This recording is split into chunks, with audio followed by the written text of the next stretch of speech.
Dayon, ang buwak-buwakan na to. Kaning kawayan. Ayun. Sulod sa sako. Karon gaan siyang galon.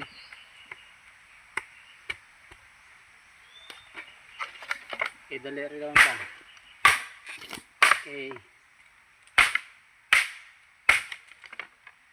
Hapit na mag-alas 12 na saog to.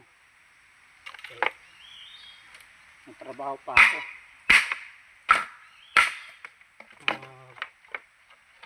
Mag-depit pa ako sa trabaho. Ayan. Mag-prepare pa ako ng balon.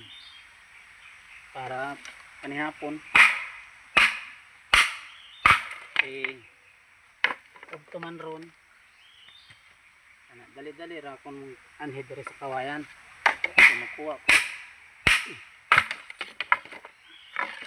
Ganina hatod pa ako sa asawa ko dito trabaho man siya dito sa April. Iatod na ako na sayo kay aron na ako'y mahimo pa dire para di ba ma sayang ang oras para kaning kawayan namin. Itang na ako sa gihimo na ako ng tangkal na sa rabbit.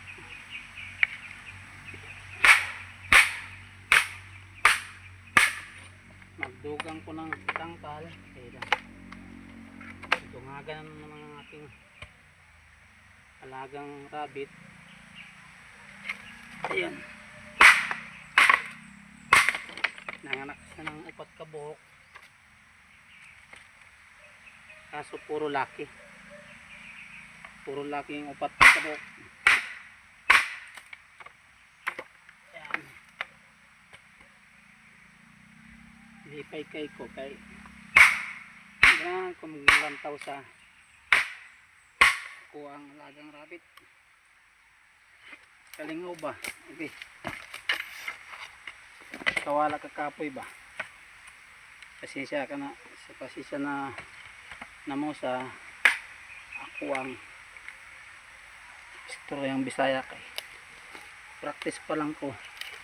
Tagalog man ko mag practice man ko ng Bisaya. Okay, sabot man ko ng Bisaya pero isod man ko istorya ng Bisaya. Kaya mag practice pa ko Bisaya ba.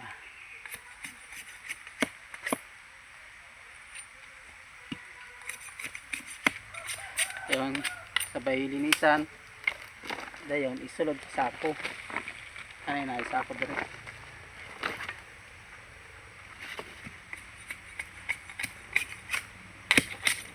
Mayog ito sa inyong tanan. Mga bay, mga kaiksunan. Ayong hapon. Pasensya na mo kay nag-practice pa lang kung Bisaya ba. Pero